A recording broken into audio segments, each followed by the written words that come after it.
Hello everyone, my dear student. Today we are discuss about the breeding for resistant to abiotic stress.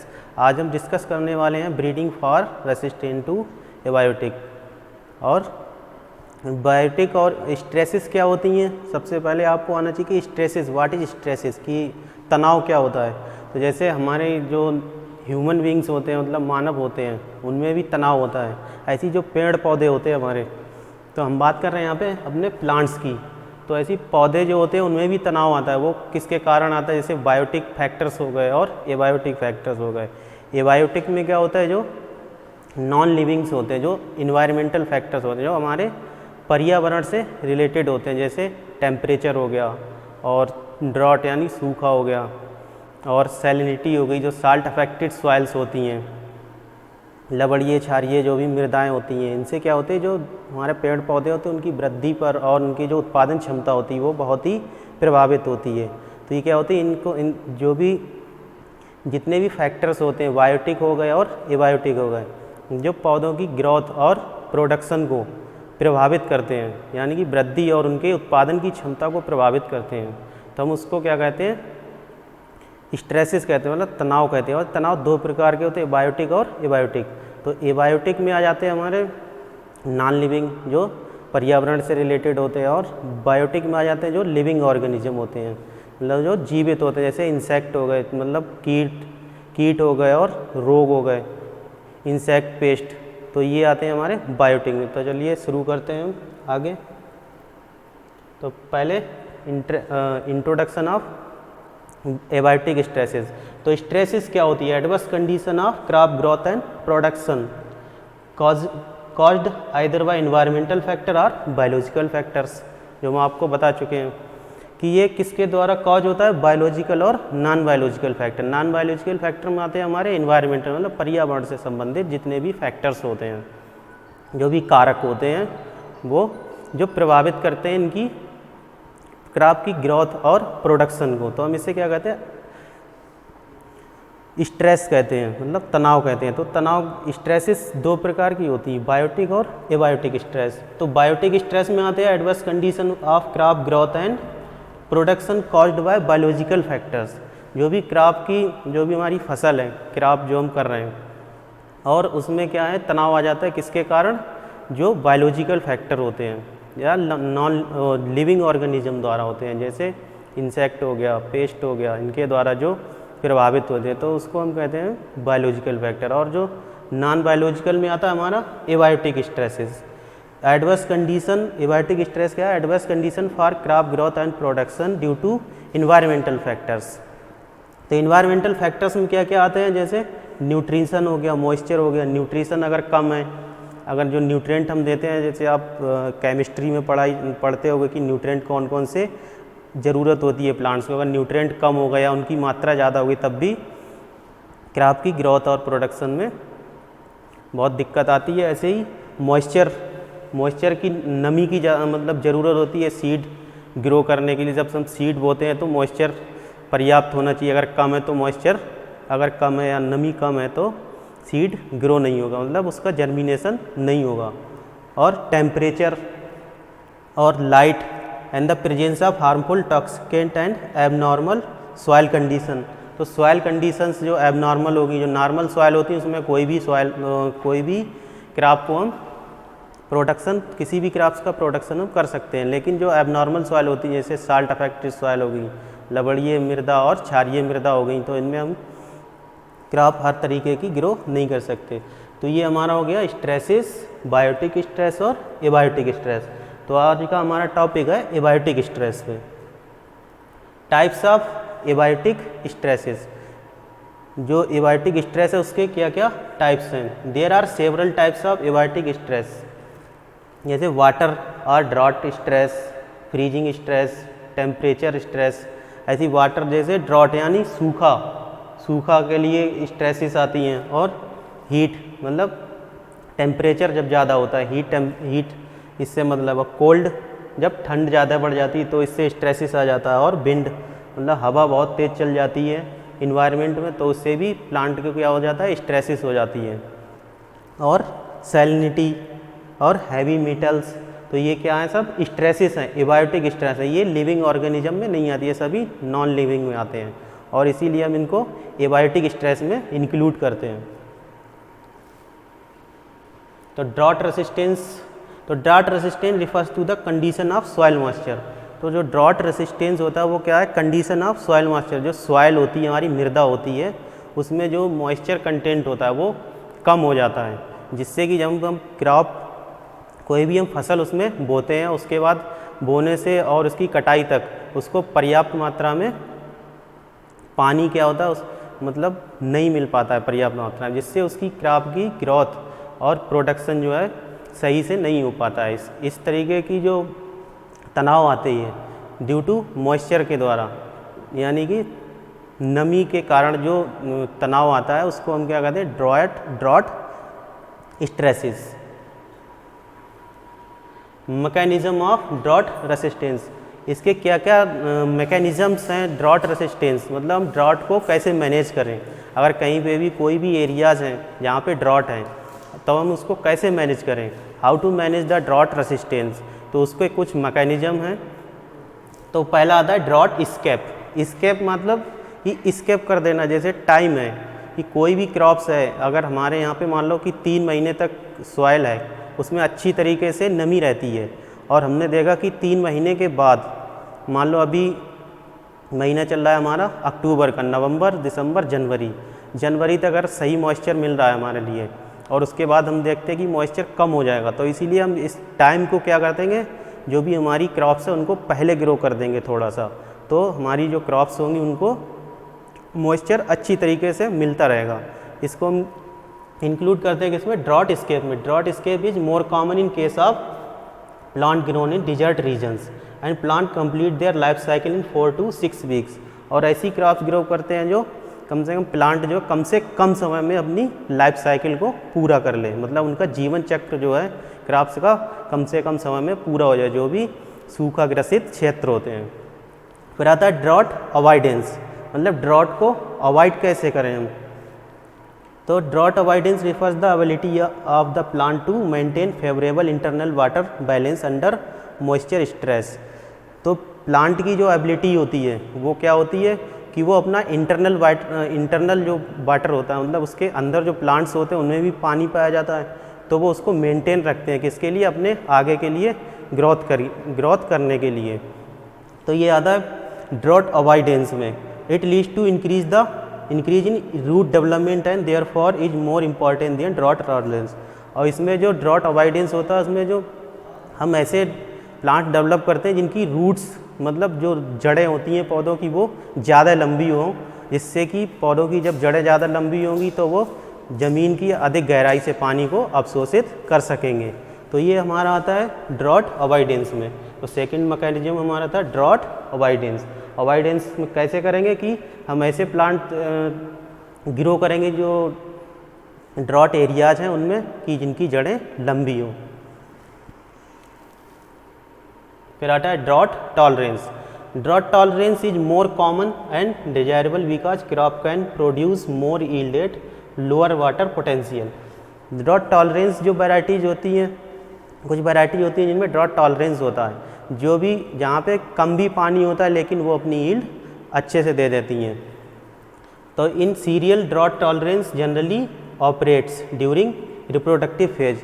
जो cereals होते हैं crops, मतलब जो हमारी खाद्यान्न फसलें जैसे धान है, गेहूँ है, और बाजरा है, और मक्का है, सोरगम हो गई, हमारी ज्वार हो गई, तो इनमें क्या है जो है ड्रॉट टॉलरेंस जनरली ऑपरेट्स, इनमें जनरली ऑपरेट्स हो जाता है ड्यूरिंग रिप्रोडक्टिव फेज। जब रिप्रोडक्टिव फेज होता है, मतलब जो रिप्रोडक्टिव जब फेज होता है तो इस समय ये ऑपरेट कर लेते हैं अपने आप को।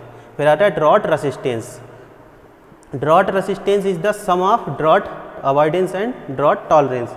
ड्रॉट रेसिस्टेंस क्या है, दोनों का जोड़ है, दोनों को जोड़ के किसको, ड्रॉट अवॉइडेंस को और ड्रॉट टॉलरेंस को मिलाकर बनाए ड्रॉट टॉलरेंस। तो जो भी वैरायटी होती है, जो ड्रॉट रेसिस्टेंट वैरायटी होती है उनमें, तो drought resistance refers to ability of crop plant. Drought resistant मतलब होता है कि जो प्लांट्स होते हैं वो एबिलिटी उनकी होती है, मतलब उनकी क्षमता होती है कि वो जो भी क्रॉप प्लांट्स हैं, अगर ड्रॉट एरिया है, मतलब सूखा ग्रसित एरिया है, वहाँ पे हमने बो दिया, फिर भी उनकी क्षमता ऐसी रहती है कि वो नॉर्मल जो हमने बो रखी है वैरायटी उनसे अधिक उपज वो दे देती हैं। अंडर मॉइस्चर डिफिसिट कंडीशन, मतलब मॉइस्चर अगर कम भी है फिर भी जो ड्रॉट रेसिस्टेंट वैरायटी होती है, अगर हमने उनको बोया है तो वो उनकी क्षमता होती है कि वो यील्ड फिर भी उनसे ज़्यादा देंगी as compare to normal variety. Basis of drought resistance, base क्या है ड्रॉट रेसिस्टेंस के, कि हम कैसे इनको मैनेज करते हैं। ड्रॉट रेसिस्टेंस मतलब सूखा को हम सूखा प्रतिरोधी कैसे मैनेज होता है।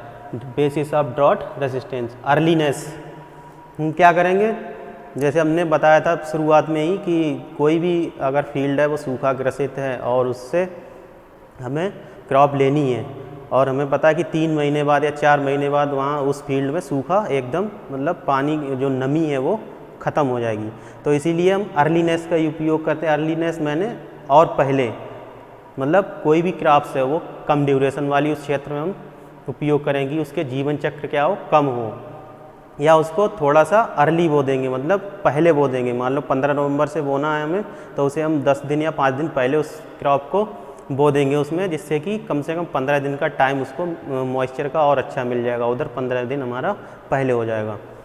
ऐसे ही रिड्यूसिंग टेलरिंग, जो टेलरिंग एबिलिटी होती है, टेलर मतलब जो कल्ले निकलते हैं प्लांट्स में, जैसे ये हमारा प्लांट है इसमें टिलर्स निकल रहे हैं, ये क्या होते हैं, टिलर्स ही तो होते हैं ऐसे, ये तो इस पे भी पैनिकल्स आएंगे, इन पे भी,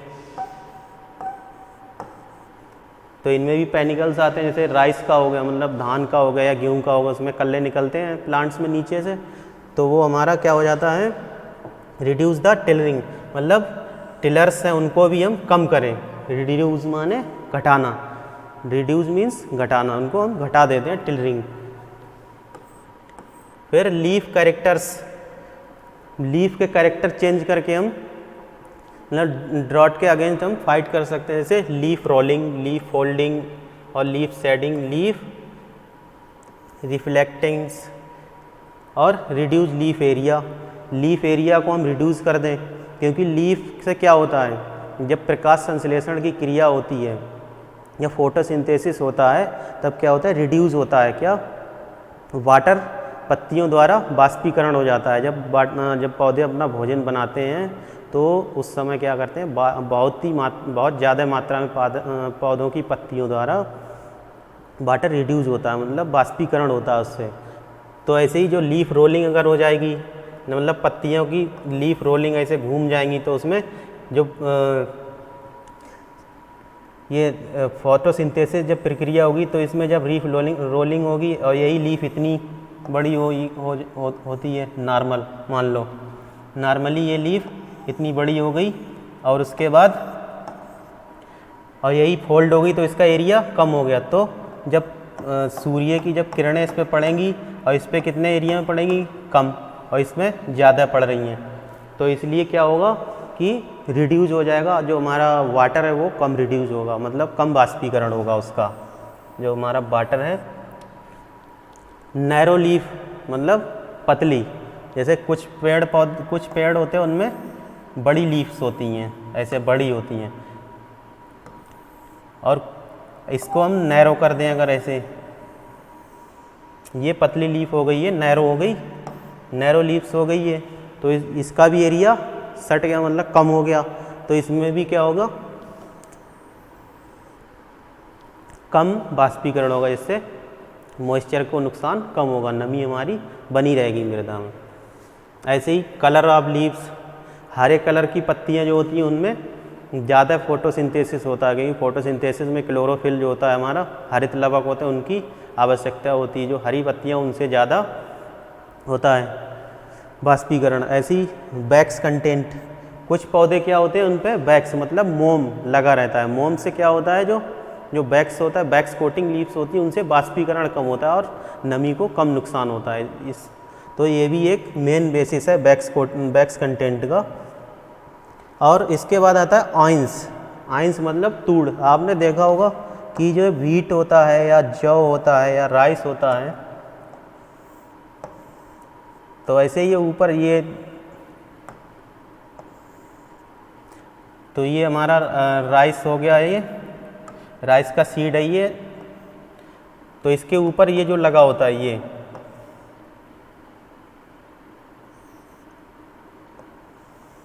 इसके ऊपर ये जो लगा होता है तो इसको हम क्या बोलते हैं, आइंस। तो इसको हम आइंस बोलते हैं, ठीक है। तो आइंस क्या होते हैं, ये बढ़ाते हैं किसकी एबिलिटी को, कि वो जो भी सूखा ग्रसित क्षेत्र हैं, ये सूखा ग्रसित क्षेत्र में एबिलिटी को बढ़ाते हैं, कि वो जो भी क्रॉप्स में जिसमें जो भी आइंस होंगे जैसे व्हीट और बार्ले में, तो ये क्रॉप्स क्या होंगी, अच्छे से ग्रो कर जाएंगी सूखा ग्रसित क्षेत्र में। देन द आइनलेस वैरायटी, जिसमें आइंस नहीं होंगे।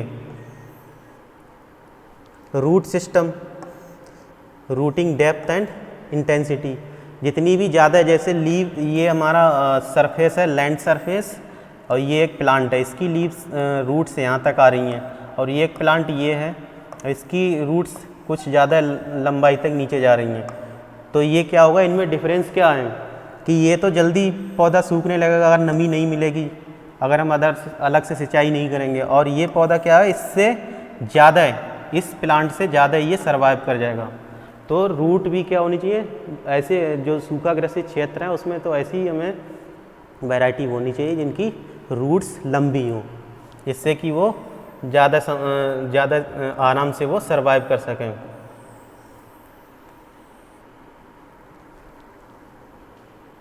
Source of drought resistance, source क्या है ड्रॉट रेसिस्टेंस के लिए हमें डेवलप करनी है कोई वैरायटी, तो उसके क्या क्या सोर्स हैं। जैसे कल्टीवेटेड वैरायटीज़, जिन्हें हम इस समय मतलब कल्टीवेटेड कर रहे हैं, जिनकी हम इस समय खेती कर रहे हैं वैरायटीज़। तो transfer of drought resistance is easy from cultivated varieties and germplasm of cultivated species. जो भी कल्टीवेटेड वैरायटीज़ हैं, इनसे हमें क्या होता है, ईजिली, मतलब बहुत ही सरल तरीके से हम इनसे जीन ट्रांसफ़र कर सकते हैं अपने किसी अनदर वैरायटीज़ में, जो क्या नाम, जो भी वैरायटी हैं जो ड्रॉट ससेप्टिबल है, मतलब जिनमें क्षमता नहीं है ड्रॉट एरिया में ग्रो करने की। तो transfer of drought resistant easy from cultivated varieties and germplasm of cultivated species. Germplasm जो होता है जी, उससे भी हम आसानी से ट्रांसफ़र कर सकते हैं, because such material can be easily used in breeding program, क्योंकि इस जो भी मटेरियल है हमारा, जो कल्टीवेटेड वैरायटी है या जर्मप्लाज्म है, इनको हम ईजिली यूज कर सकते हैं ब्रीडिंग प्रोग्राम में। नेक्स्ट हमारा आता है वाइल्ड रिलेटिव्स।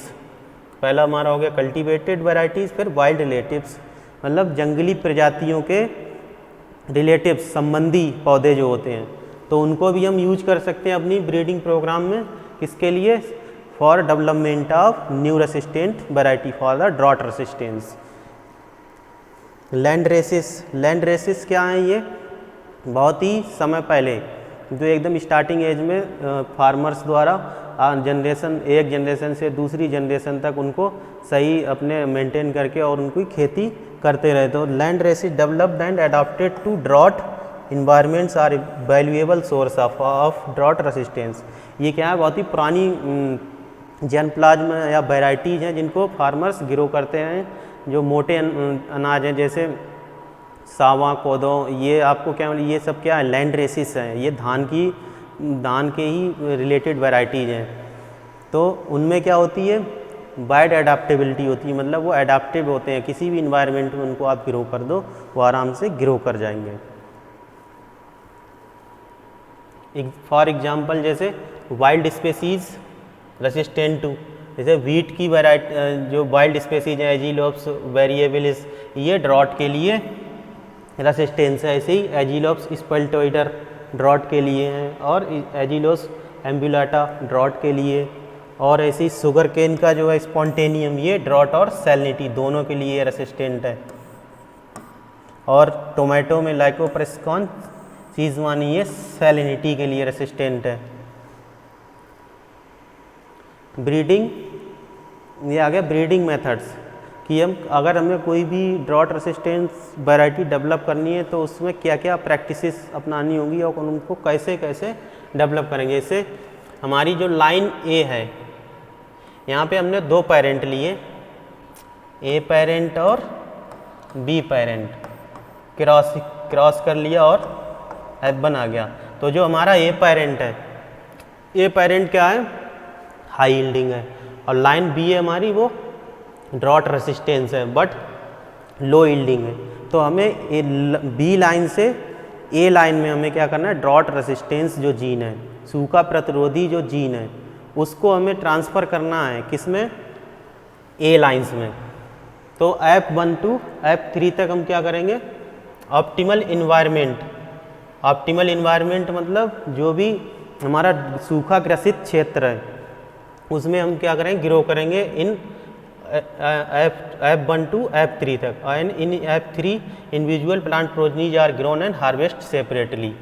तो F1 से F3 तक हम क्या करेंगे, इंडिविजुअल प्लांट प्रोजनीज ग्रो करेंगे और हार्वेस्ट कर लेंगे सेपरेटली। हार्वेस्ट मतलब उनकी कटाई कर लेंगे और उनका बीज जो होगा वो अलग अलग रख लेंगे, सेपरेट माने अलग अलग रख लेंगे। फिर in F4 generation, F4 progenies are evaluated under a range of environment. तो जो हमारा सूखा ग्रसित क्षेत्र होगा तो उसमें F4 प्रोजनीज को हम क्या करेंगे, इवेल्युएट करेंगे सूखा ग्रसित क्षेत्र में। फिर progenies with high mean yield are selected. जो भी प्रोजनी होगी मतलब जो भी संतान जो होगी F4 में, जो भी संतानें होंगी मतलब लाइंस होंगी, उनकी जो हाई यील्ड देंगी, जिनका मीन जो होगा हाई यील्ड होगा, तो उनको हम सिलेक्ट कर लेंगे और नेक्स्ट F5 जनरेशन में ग्रो करेंगे। Selected progenies are grown under optimal environment. जो सिलेक्टेड प्रोजनीज हमने पीछे सिलेक्ट की थी उनको अंडर ऑप्टिमल इन्वायरमेंट में मतलब सूखा ग्रसित क्षेत्र में हम फिर से ग्रो करेंगे। और individual plant progenies are selected, individual plant progenies are selected for yield and yield traits. Yield और यील्ड ट्रेट्स के लिए जो भी सिलेक्टेड अच्छी होंगी उनको हम सिलेक्ट कर लेंगे और सीड उनका बीज उनका अलग अलग बीज लाइंस का हम हार्वेस्ट मतलब कटाई करके इकट्ठा कर लेंगे। फिर F6 और F5 में सेम प्रक्रिया, सेम प्रोसेस अपनाएंगे हम as a F4 and F5। And next in F8 preliminary yield trial we are conduct the preliminary yield trial. हम PYT ट्रायल कंडक्ट करेंगे और इसमें इवेल्युएट करेंगे कि हमारी जो भी वैरायटी जो हमने डेवलप की है वो सूखा ग्रसित के लिए प्रतिरोधी हैं या नहीं है। फिर उसके बाद हम multiplication yield trial under a range of environment. फिर हम फिर से मल्टीप्लिकेशन यील्ड ट्रायल लगाएंगे किसमें, सूखा ग्रसित क्षेत्र में, रेंज ऑफ इन्वायरमेंट, जो भी रेंज होगी इन्वायरमेंट की उसमें हम लगाएंगे। उसके बाद ये प्रक्रिया जो है मल्टीप्लिकेशन यील्ड ट्रायल की F9 से F11 तक चलती रहेगी। फिर उसके बाद F2 जनरेशन में सीड मल्टीप्लिकेशन फॉर डिस्ट्रीब्यूशन।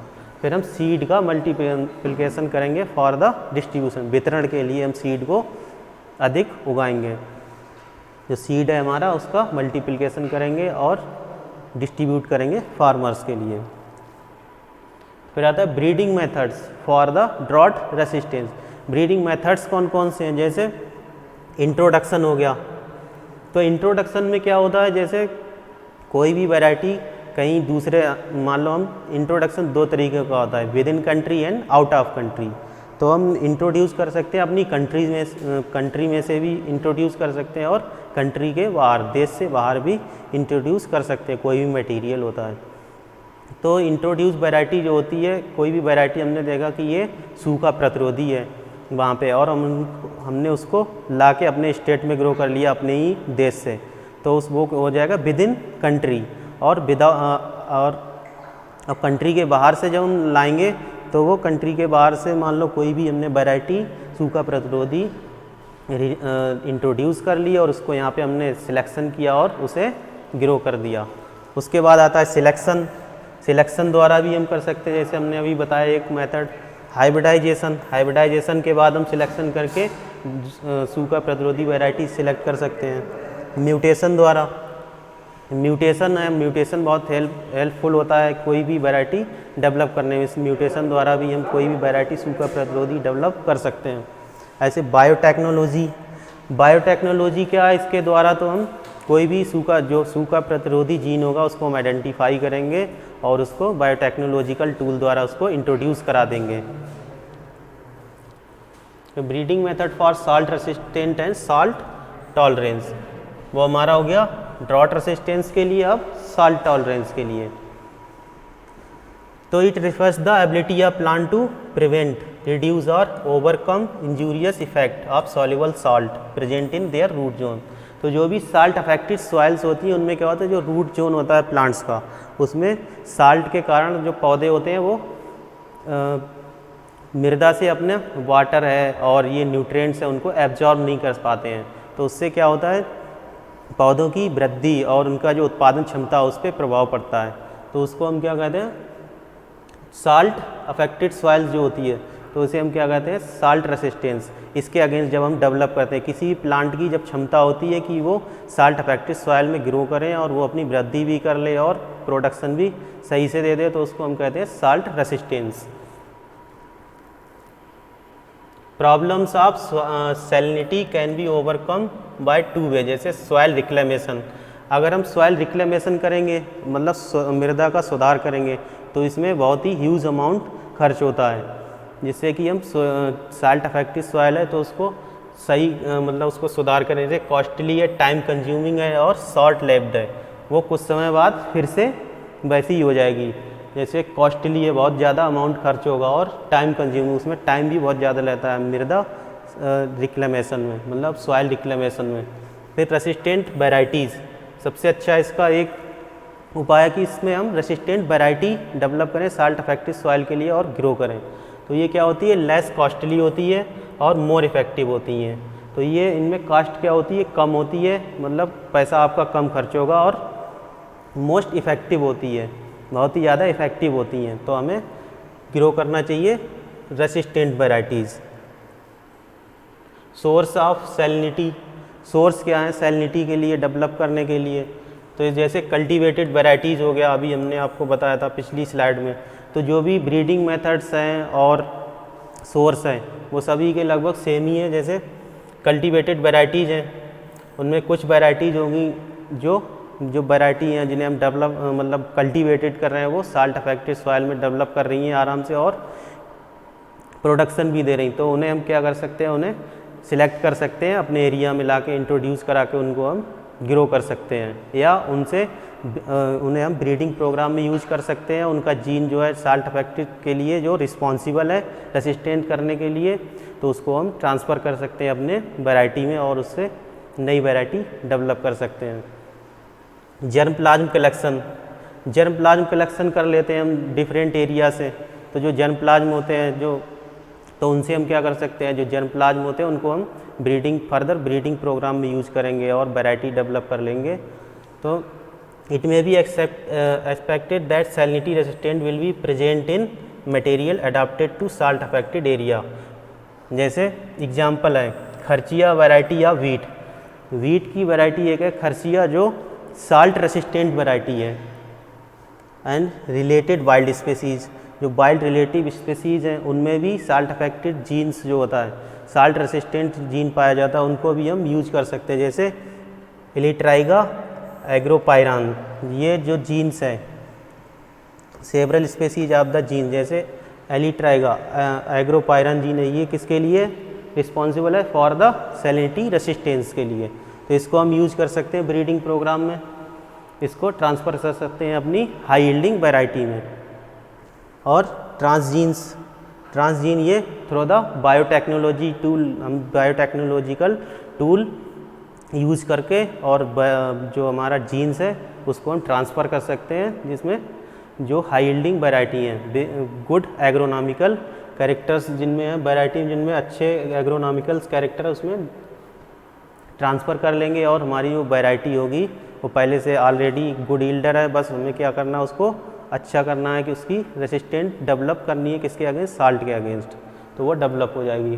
फिर breeding approaches for salinity resistance, तो ब्रीडिंग अप्रोचेज सेम ही है, जैसे सेलेक्शन हो गया, हाइब्रिडाइजेशन हो गया, सेल सिलेक्शन हो गया, तो ये पिछले जैसे बताया था आपको, तो वो सेम ही मेथड्स हैं। फिर हीट रेसिस्टेंस आता है,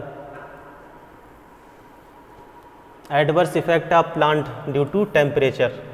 कभी कभी क्या होता है कि बहुत ज़्यादा हाई टेम्परेचर हो जाता है, जिससे कि प्लांट की जो होती है, जो हमारी क्रॉप्स ग्रो की हैं हमने, उनकी जो ग्रोथ होती है वो रुक जाती है, और फिर क्या होती है, उनकी यील्ड बहुत ही लो हो जाती है। वो किसके कारण हो जाती है? टेम्परेचर के कारण। तो हम उसको क्या कहते हैं? Heat resistance. और हीट रेसिस्टेंट कब कहेंगे? जब कोई भी क्रॉप हमने ग्रो की और टेम्परेचर वेरिएबल भी कर रहा है, फिर भी वो क्रॉप ग्रोथ कर रही है और अच्छा प्रोडक्शन दे रही है, तब इसको क्या कहते हैं? Heat resistance. Heat stress resistant may be defined as the ability of some genotype perform better than other when they are subjected to the same level of heat stress.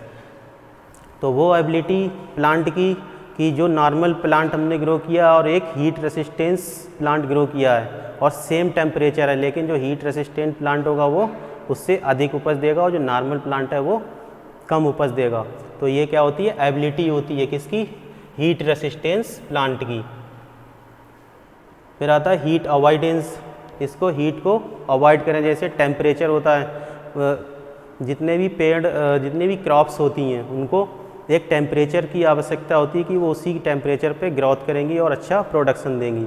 तो मान लो ये the ability of genotype to dissipate the radiation energy and thereby to avoid a rise in plant temperature to stress level is called heat avoidance.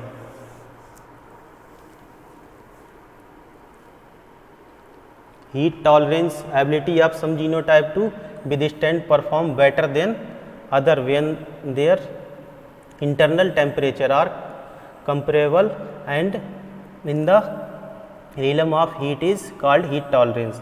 तो heat tolerance भी ability क्या होती है plants की? जो नॉर्मल प्लांट्स होते हैं वो अपना ग्रो नहीं कर पाते, और जो हीट टॉलरेंस होते हैं, हीट रेसिस्टेंट जिनमें होती है, वो ग्रो कर जाते हैं अच्छे से। तो वो भी क्या होती है? हीट टॉलरेंस होती है।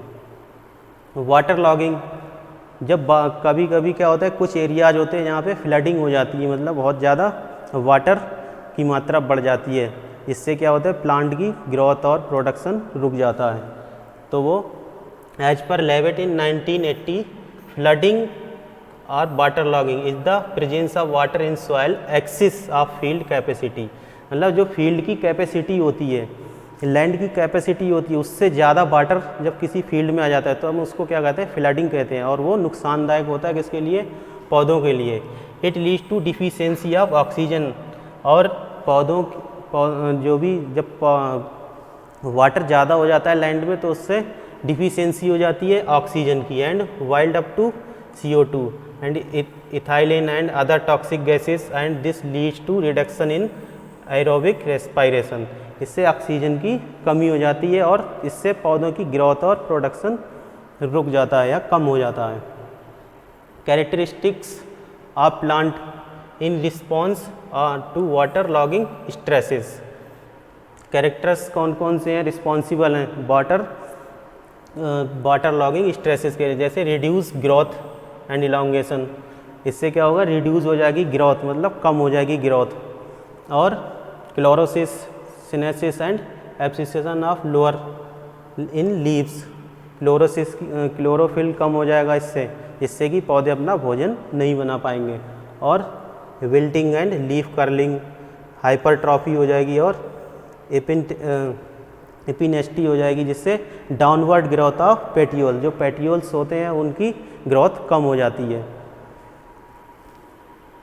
Breeding method same as in other stresses like, जो भी अदर्स स्ट्रेसेस हैं उनके ही लाइक इसके भी ब्रीडिंग मेथड्स हैं, जैसे इंट्रोडक्शन हो गया, सिलेक्शन हो गया, हाइब्रिडाइजेशन हो गया, म्यूटेशन हो गया, बायोटेक्नोलॉजी हो गया। कोल्ड रेसिस्टेंस, जब टेम्परेचर बहुत ही कम हो जाता है, कोई भी क्रॉप्स हमने ग्रो किया है और उसको कम टेम्परेचर की ज़रूरत नहीं है, लेकिन टेम्परेचर बहुत कम हो जाता है, तो जिसके कारण पौधों की क्या होगी? वृद्धि रुक जाएगी और अपने जो पौधों का प्रोडक्शन क्षमता है, मतलब उत्पादन क्षमता है, वो भी कम हो जाती है। तो वो उसे हम क्या कहते हैं? Cold stresses. और कोल्ड रेसिस्टेंस क्या होती है? कितना भी टेम्परेचर कम हो जाए और पौधे अपनी वृद्धि करते रहते हैं और अपना जो भी प्रोडक्शन क्षमता होती है उनकी वो कम नहीं होती है। उसे हम क्या कहते हैं, कोल्ड रेसिस्टेंस कहते हैं।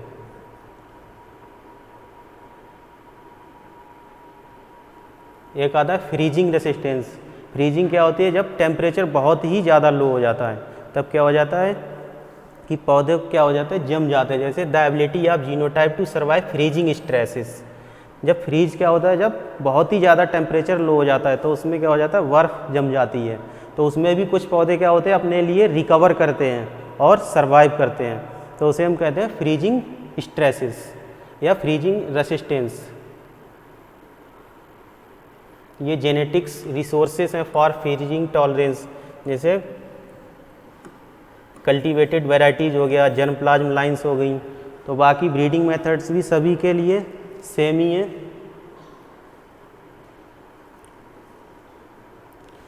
इंड्यूस्ड म्यूटेशन हो गया, म्यूटेशन द्वारा हम क्या कर सकते हैं, सिलेक्शन कर सकते हैं। जैसे there are several reports in of induction of freezing resistant mutants in oat ethyl methyl sulphonate induced mutants showed 76% winter survival.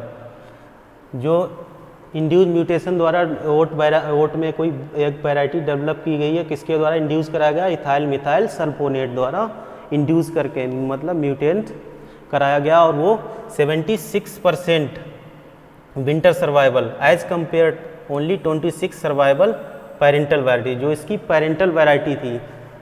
जैसे ये इसकी पेरेंटल वैरायटी थी और उसके बाद जो इसकी प्रोजनी हुई, जैसे ये इसका क्या पेरेंटल वैरायटी हो गई और इसकी ये प्रोजनी हो गई। तो ये इसकी कितनी 26% और इसकी 76%। तो ये मोर सर्वाइवल थी प्रोजनी आफ्टर इंडक्शन म्यूटेशन, और ये कम सर्वाइवल है किसमें, फ्रीजिंग कंडीशन में।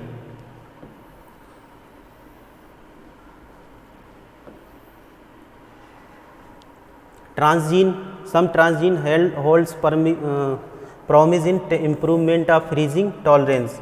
A chemically synthesized antifreeze protein gene ALA3 was expressed in tobacco. Synthesis किया गया किसको, एंटीफ्रीज प्रोटीन जीन। जो जीन होते हैं उनकी सिंथेसिस के बाद, और जो जीन था वो कौन सा था, ALA3। ये क्या एंटी फ्रीजिंग प्रोटीन जीन है, और इसको इनाकुलेट किया गया या मतलब ट्रांसफ़र किया गया किसमें, टोबैको में, और ये टॉलरेंस हो गई किसके अगेंस्ट, फ्रीजिंग के।